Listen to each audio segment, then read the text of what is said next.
이 시간에는 요한계시록 16장 8절부터 16절 말씀까지 읽었습니다. 오늘은 요한계시록 39번째 시간으로 부제목은 하나님의 진노의 대접 두 번째 시간입니다. 우리는 지난 시간에 마지막 재앙인 7 대접 중에서 세 번째 대접까지 살펴봤습니다. 오늘은 4번째 대접부터 6번째 대접까지 살펴보고 7번째 대접은 내용의 특성상 따로 살펴보도록 하겠습니다. 오늘 여기 우리가 참 낯익은 단어가 나오죠. 아마겟돈 전쟁. 이 아마겟돈이라는 이름은 많이 들어봤을 거예요. 근데 도대체 어디를 얘기하는 걸까? 이 아마겟돈이라는 것은 실제적인 지명인가 아니면 상징적인 이름인가? 오늘 끄트머리에서 나누도록 하겠습니다. 자, 먼저 우리 본문 8절 보겠습니다. 시작. 넷째 천사가 그 대접을 해 쏟음에 해가 권세를 받아 불로 사람들을 태우니. 자, 이 말씀은 뭘 연상하게 합니까? 그보다 먼저 여러분, 이 대접 재앙은요, 구원받지 못한 사람들에게 해당하는 재앙이라는 걸 먼저 염두에 두셔야 돼요. 자, 그러면 이 말씀은 어떤 그림을 연상하게 하는가? 자, 요한계시록 7장 16절 말씀 보겠습니다. 시작. 그들이 다시는 줄이지도 아니하며 목마르지도 아니하고 해나 아무 뜨거운 기운에 상하지도 아니하리니. 자, 이거는 어떤 사람들이에요? 구원받은 사람들이에요. 자, 여기 나오는 이 뜨거운이라는 단어가 태우다라는 뜻이에요. 그러니까 이 태우다라는 재앙은요, 하나님의 재앙 가운데 굉장히 중요한 재앙이에요. 여러분, 우리 사람은요, 태양과 밀접한 관계를 가지고 있어요. 그래서 햇빛을 얼마나 많이 받느냐에 따라서 사람들의 생활도 다르고 문화도 다르고 사람들의 생김새도 달라요. 그런데 이런 것들을 떠나서 그러면 성경에서 뜨겁다, 태양, 이건 뭘 의미하는가? 어디에서 사용된 건가? 여러분, 이스라엘 백성이 광야를 지나갈 때 제일 무서워했던 게 뭐예요? 이 사막에서 제일 무서운 건요, 한낮에 이글거리는 태양이에요. 자, 만약에 하나님께서 구름 기둥으로 가려주지 않았다면 아마 이스라엘 백성은 다 광야에서 죽었을 거예요. 그래서 우리가 이 태양 아래 놓여있는 인생을 갖다가 흔히 뭐라고 설명을 하냐? 고단한 인생, 힘든 인생이라고 설명하죠. 그런데 오늘 4번째 대접이 쏟아지면서 보니까 해가 권세를 받아 불로 사람들을 태웠다 그랬어요. 무슨 뜻일까요? 어떤 분들은 이걸 갖다가 이렇게 해석을 해요. 오존층이 파괴돼서 태양의 열기가 뜨거워지는 거다. 또 신천지에서는 이렇게 얘기를 합니다. 거짓 목자들로 인해서 피해를 입는 거다. 신천지가 이렇게 해석을 하는 것은 해가, 태양이 아버지를 뜻한다, 이렇게 해석하기 때문에 그래요. 목자를 뜻한다. 뭐 여기까지는 뭐 그렇게 틀리지 않은 해석이에요. 왜냐하면 여러분 잘 아시다시피 요셉이 꿈을 꿨잖아요. 꿈속에서 어떻게 했어요? 해와 달과 11별이 자기 별에게 절을 했어요. 그죠? 그래서 해는 아버지를 뜻한다 그랬어요. 그런데 거기까지만 하면 괜찮은데 신천지가요, 그 다음에 성경에 없는 내용을 갖다 붙여요. 뭐라 그러냐? 자신들은 하나님께 속한 하나님의 목자지만 신천지에 속하지 않은 목회자들은 사탄에게 속한 목회자다, 이렇게 주장을 해요. 만들어 붙인 거죠. 네. 자, 그런데 지금 여기서 말하는 이 내용은 거짓 목회자들 때문에 피해를 입는다는 뜻이 아니에요. 그럼 뭐라고 해석해야 되냐? 그냥 힘든 거예요. 그냥 고단한 인생이에요. 그래서 어떻게 됐어요? 그 다음 구절을 볼까요? 시작. 사람들이 크게 태움에 태워진지라 이 재앙들을 행하는 권세를 가지신 하나님의 이름을 비방하며 또 회개하지 아니하고 주께 영광을 돌리지 아니하더라. 자, 보세요. 여기 보니까 태양의 불로 태움을 당한 인생들, 다시 말해서 하나님의 구름 기둥으로 보호받지 못한, 구원받지 못한 사람들이 힘들고 고단한 인생을 살았을 때의 반응이 세 가지가 나와요. 첫째 뭐예요? 하나님을 비방해요. 두 번째 뭐예요? 회개하지 않아요. 자기 죄를 회개하지 않아요. 세 번째, 주님께 영광을 돌리지 않아요. 이게 세 가지 특징이에요. 자, 그렇다면 보자고요. 이런 현상들이 먼 훗날 어떤 때, 마지막 때에, 우리가 흔히 말하는 마지막 때에 일어날 일인가? 아니면 지금 현재 일어나고 있는 일인가? 여러분, 지금 현재 일어나고 있어요. 지금 현재를 살고 있는 사람들의 특징이 뭔지 아세요? 원망을 많이 해요. 하나님 원망을 많이 해요. 그리고 자기가 뭘 잘못했는지 알아도 회개하지 않아요. 그리고 잘된 거는 자기 덕분이에요. 자기 덕분. 하나님께 영광을 돌리질 않아요. 이 현재 일어나고 있는 거예요.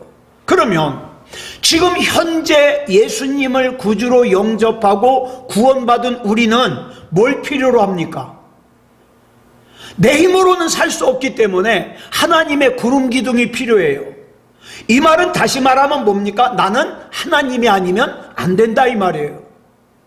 저와 여러분이 날마다 고백해야 될 말씀이에요. 하나님, 나는 하나님 아니면 안 돼요. 하나님의 구름 기둥이 없으면 난 살아갈 수 없어요. 고백해야 돼요. 그래서 하나님의 은혜의 구름 기둥을 경험한 사람들이 예전에 하나님의 은혜의 구름 기둥이 없이 살았을 때와 자기 삶을 비교해서 이야기하는 걸 우린 뭐라 그래요? 간증이라 그래요. 간증. 예. 그런데 우리 주변에 지금 현재도요, 하나님의 은혜의 구름 기둥을 모르고 사는 사람들이 많아요. 하나님의 은혜의 구름 기둥을 모르는 채로 교회 다니는 사람들도 많아요.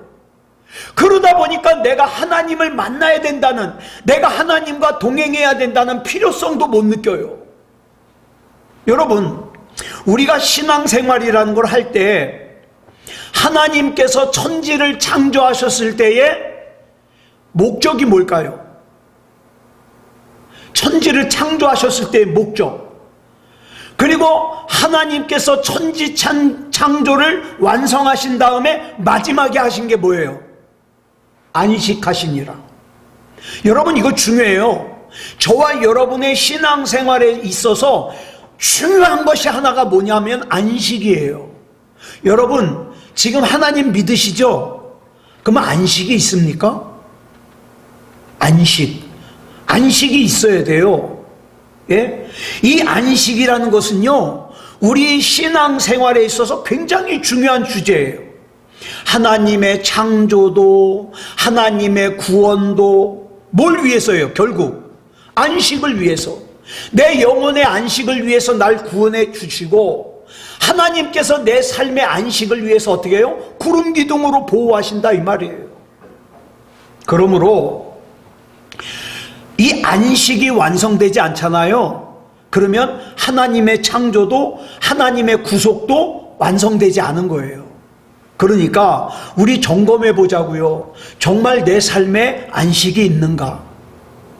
하나님으로 말미암은 안식이 있는가? 네. 그런데 이 세상은요, 지금 많은 사람들이요, 하나님이 주시는 안식을 등지고 어떻게 해요? 하나님을 비방하고 자기 잘못을 회개하지 않고 하나님께 영광을 돌리지 않고 끝까지 자기 생각대로 고집을 부리는 사람들이 많다, 이 말이에요. 심지어는 교회 다니는 사람들 중에서도. 그러면서 이런 사람들의 특징이 뭔지 아세요? 불안하대요. 힘들답니다. 낙심이 된답니다. 그래서 우리는요, 중보 기도를 하면서 이런 사람들에 대하여 어때요? 불쌍한 마음을 가져야 되는 거예요. 다시 한번 강조합니다. 하나님께 돌아오지 않은 사람들의 세 가지 특징이 뭐라고요? 첫째, 하나님의 이름을 비방해요. 그러니까 하나님 원망하는 거죠. 회개하지 않아요. 그리고 주님께 영광을 돌리지 않아요. 이 사람들이 지금 본문에 나오는 네 번째 대접의 재앙을 자초하고 있는 거예요. 겪고 있는 거예요. 자, 이제 그 다음에 다섯 번째 대접입니다. 본문 10절 보겠습니다. 시작. 또 다섯째 천사가 그 대접을 짐승의 왕좌에 쏟으니 그 나라가 곧 어두워지며 사람들이 아파서 자기 혀를 깨물고. 자, 이제 다섯 번째 대접은 어디에 쏟아졌어요? 짐승의 왕좌에 쏟아졌어요. 그랬더니 나라가 어두워졌대요. 자, 어두워졌다. 흑암의 재앙. 10가지 재앙 중에 하나죠. 몇 번째냐면 9번째예요. 9번째. 그런데 이 어두움의 재앙은요, 하나님의 구속사 가운데 종종 나타나요. 여러분, 예수님께서 십자가에 달려 죽으실 때 낮 12시부터 오후 3시까지 어떻게 됐어요? 하늘이 어두워졌어요. 온 땅이 어두워졌어요.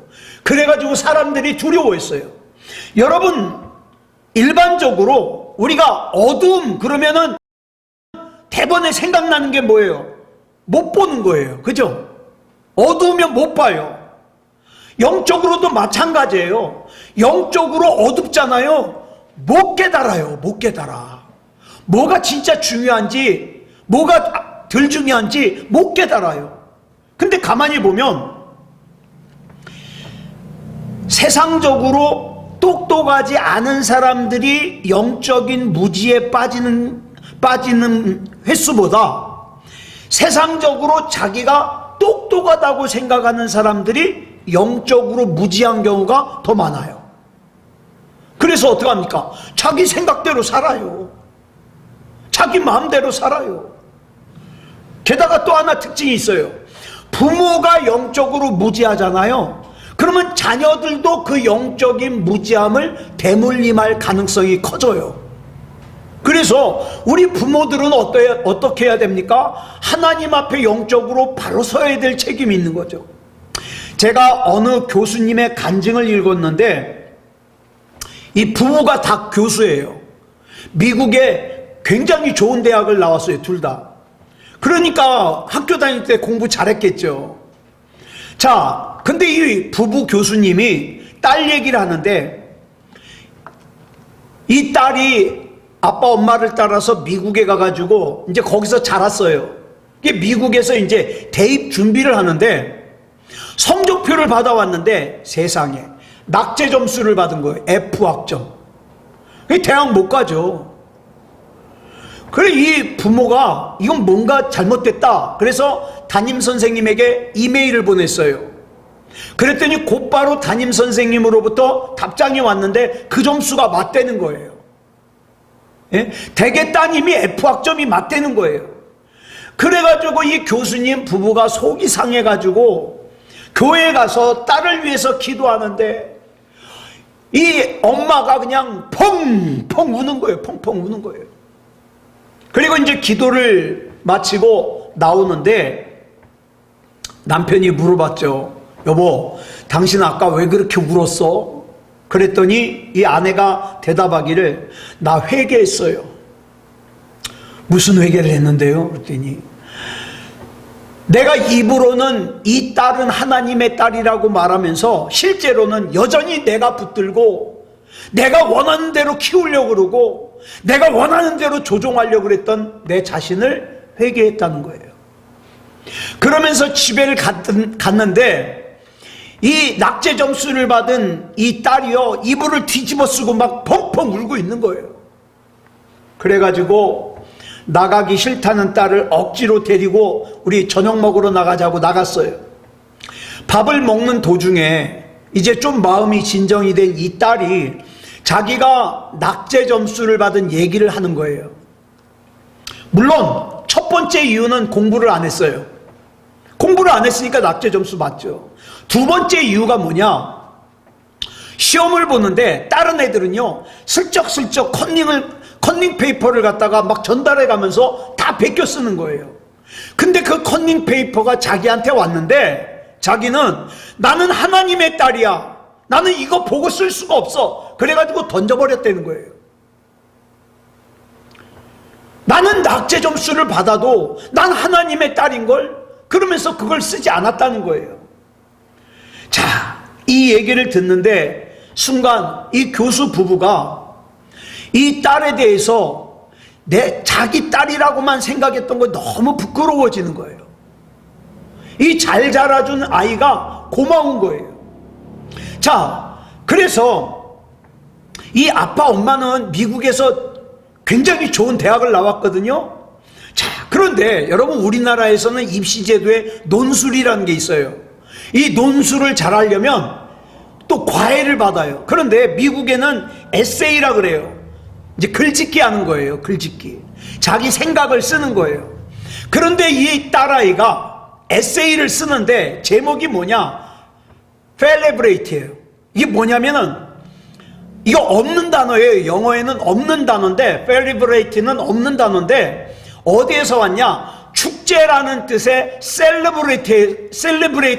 셀레브레이트에서 C를 빼고 F를 넣은 거예요. 그러면서 말하기를 내가 C학점만 받았어도 우리 집에서 셀러브레이트, 축제, 잔치할 건데 내가 F학점을 받아서 낙제 점수를 받아서 펠레브레이트라 이 말이에요.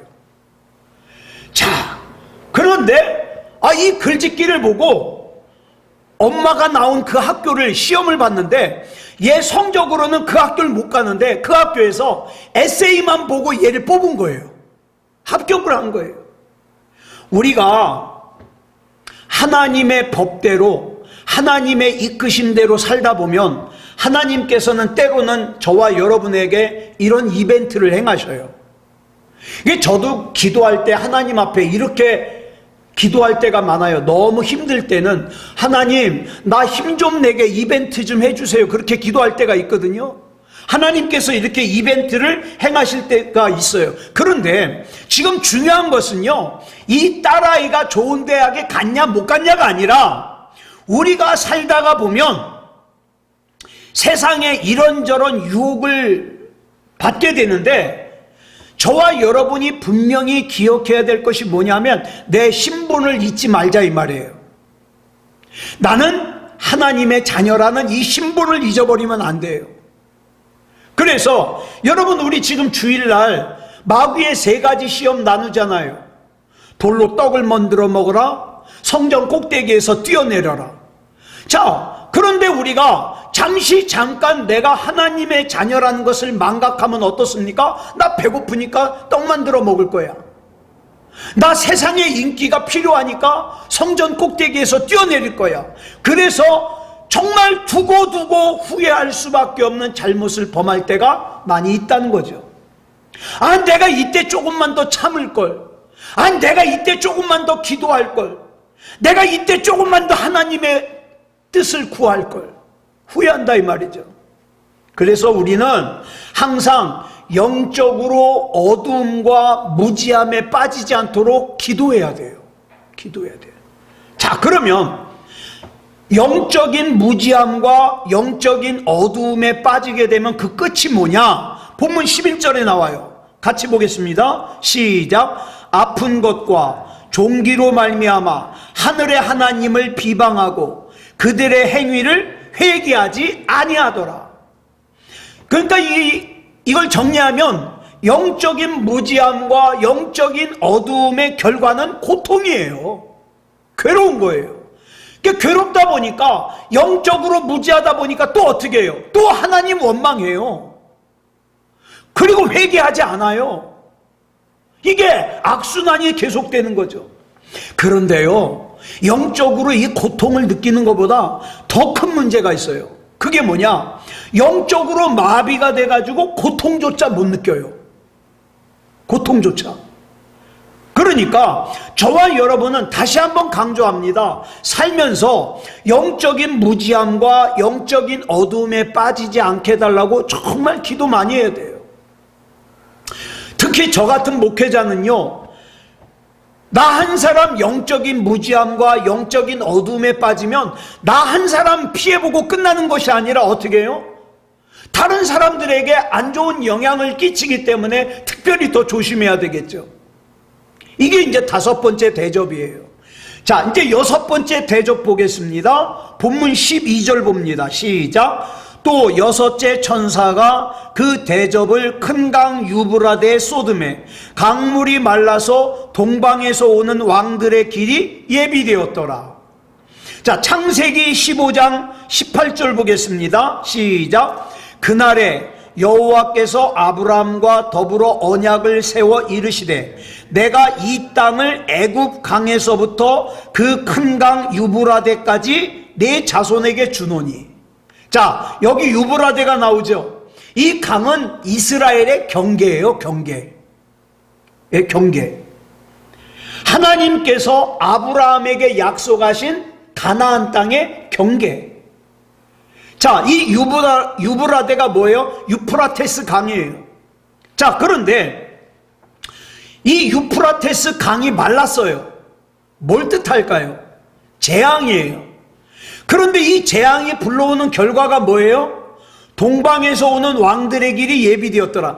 제가 이 말씀을 해석한 것을 여러 군데를 찾아봤더니 웃기는 해석 많아요. 동방에서 쳐들어온다, 이렇게 해석하는 사람들이 있어요. 심지어는 여기 동방에서 오는 왕은 대한민국이다, 이렇게 해석하는 사람도 있어요. 말도 안 되는 해석이에요.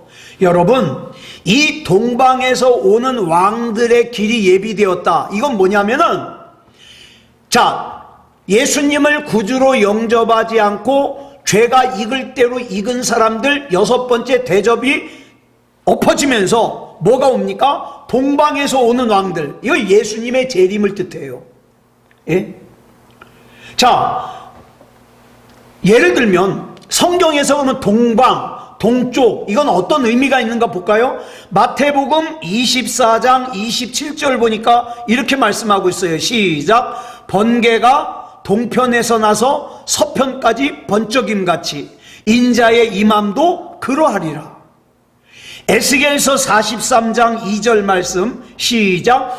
이스라엘 하나님의 영광이 동쪽에서부터 오는데 하나님의 음성이 많은 물소리 같고 땅은 그 영광으로 말미암아 빛나니.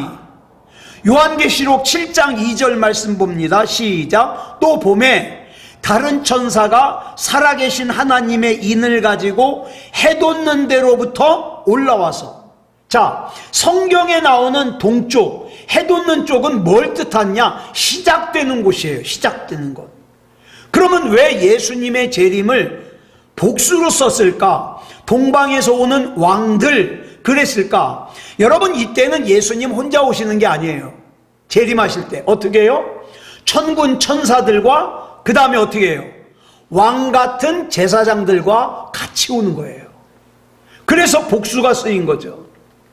이렇게 재림하시는 예수님을 요한계시록 19장 14절을 보니까 이렇게 설명하고 있어요. 시작.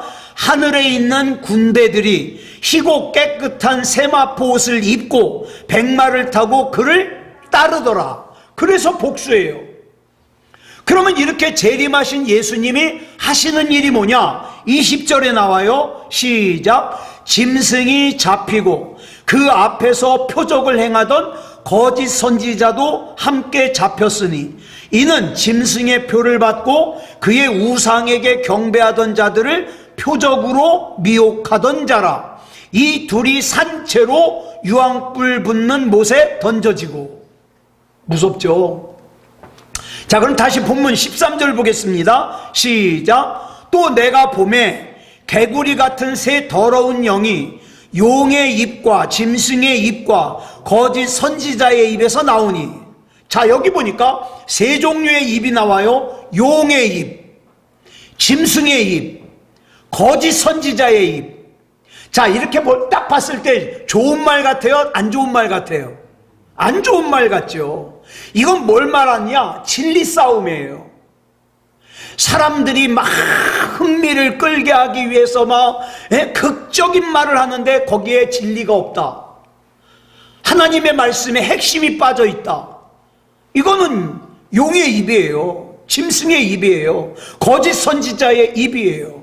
그러니까 이 세 종류의 입을 여기서 거론하는 이유가 뭐냐? 마지막 때는 정말 진리 싸움이다 이 말이에요. 진리 싸움. 그러니까 우리가 이 마지막 때를 살면서 가장 중요하게 생각해야 될 것이 뭐냐? 말씀과 기도예요. 여러분, 사도행전 6장 4절에서 사도들이 어떻게 했어요? 구제하는 일 때문에 바빠가지고 막 여기저기서 불평하는 소리가 들리니까 어떻게 했어요? 7명의 집사님을 뽑아가지고 그 모든 것들을 집사님들이 하게 하고, 사도들은 뭐에 집중했다고요? 기도하는 일과 말씀 사역에 힘쓰니라. 말씀 사역에. 즉 사도들은요, 교회의 가장 중요한 핵심 가치가 뭔가를 알고 있었던 거예요. 자, 오늘 저와 여러분이 신앙생활하면서 내 신앙의 핵심 가치가 뭡니까?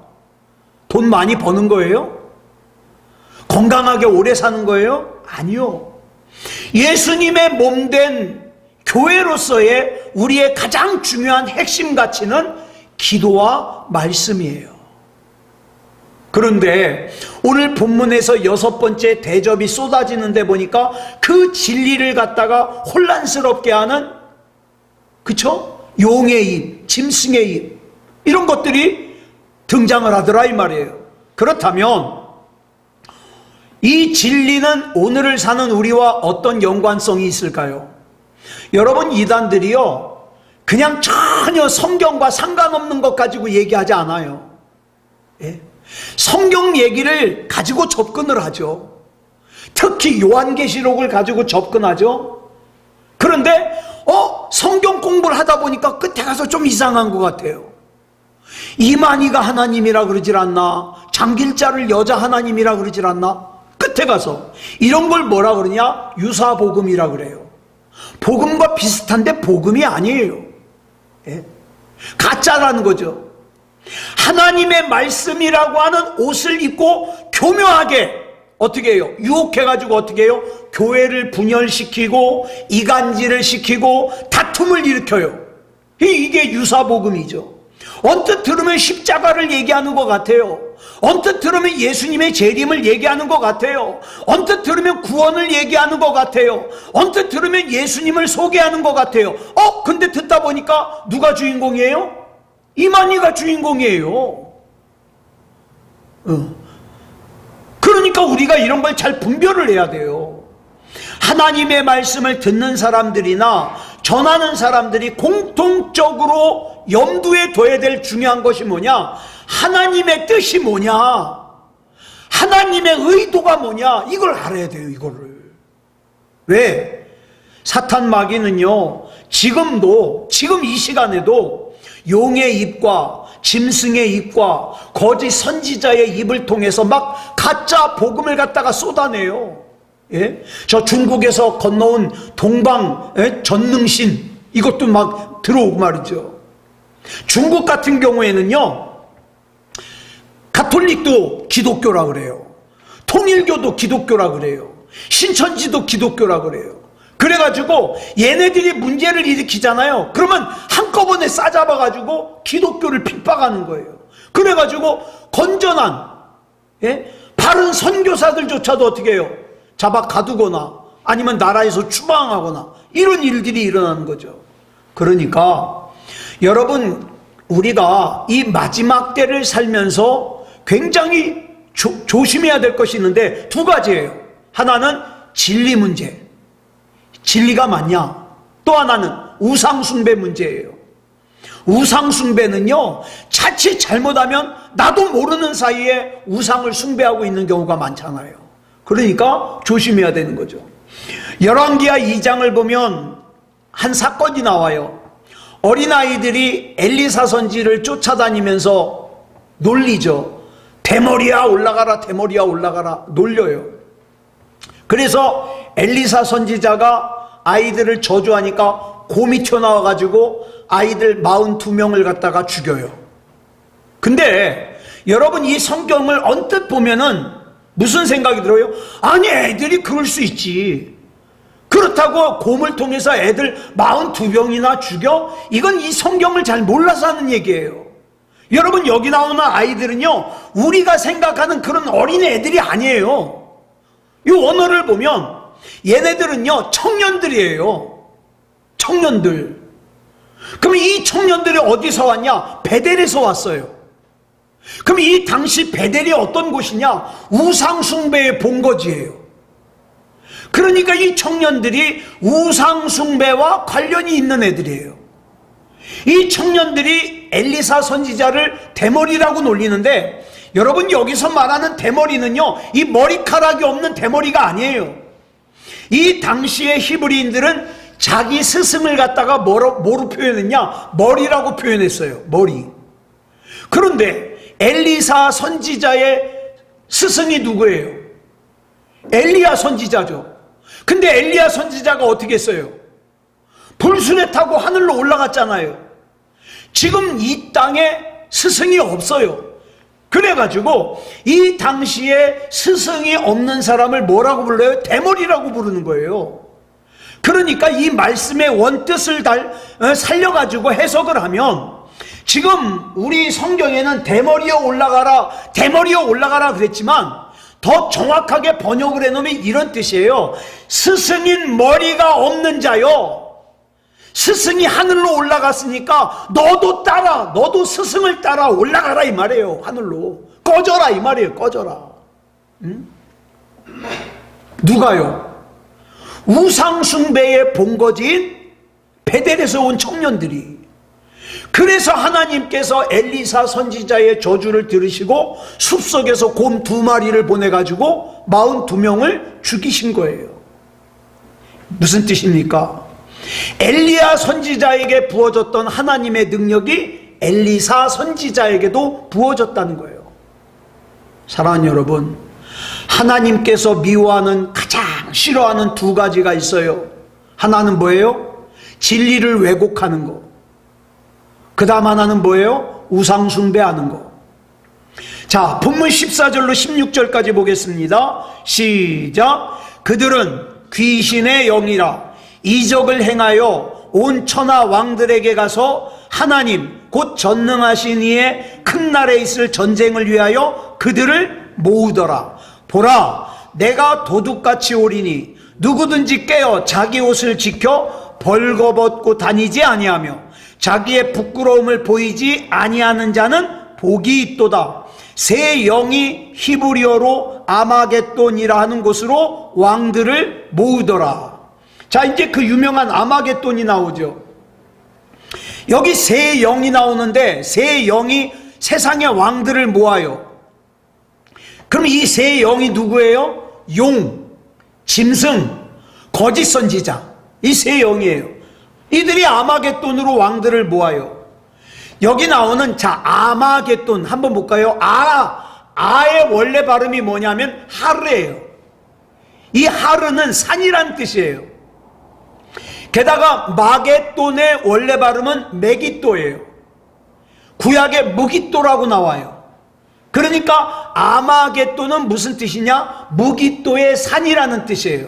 그런데 성지순례를 다녀오신 분들이 얘기하는 걸 들어보니까 무기또에는 산이라고 할 만한 게 없대요.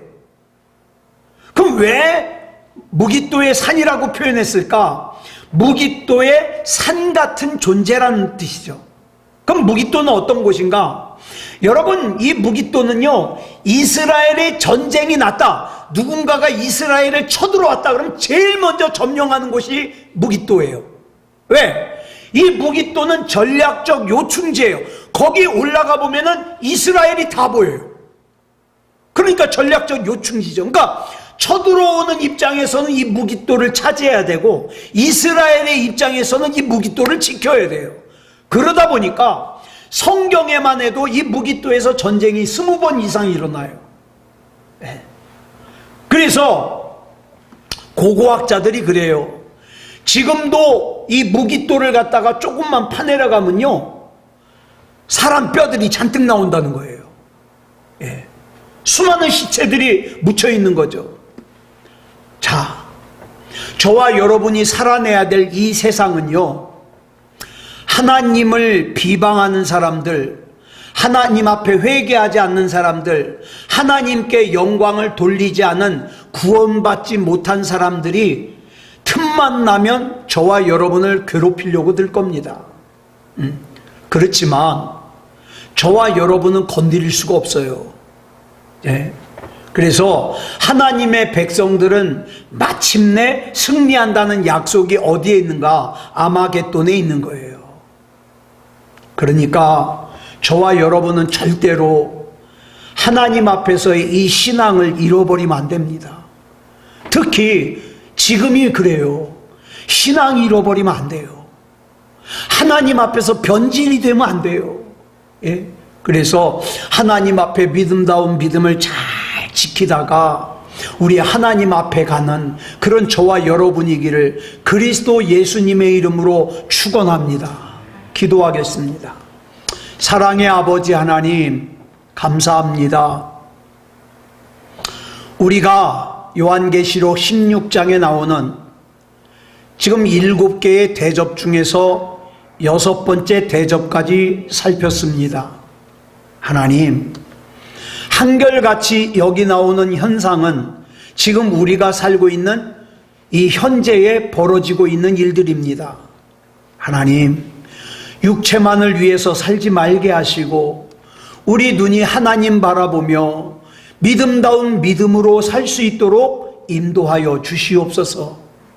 하나님의 사람인 우리는 하나님께서 책임져 주시고 하나님께서 지켜주시고 어떤 상황, 어떤 처지, 어떤 형편에서도 믿음다운 믿음, 구원받을 만한 믿음을 지킬 수 있도록 인도해 주시옵소서. 모든 것을 주님 앞에 맡겨드리오며 그리스도 예수님의 이름으로 간절히 기도드려 싸움나이다. 아멘.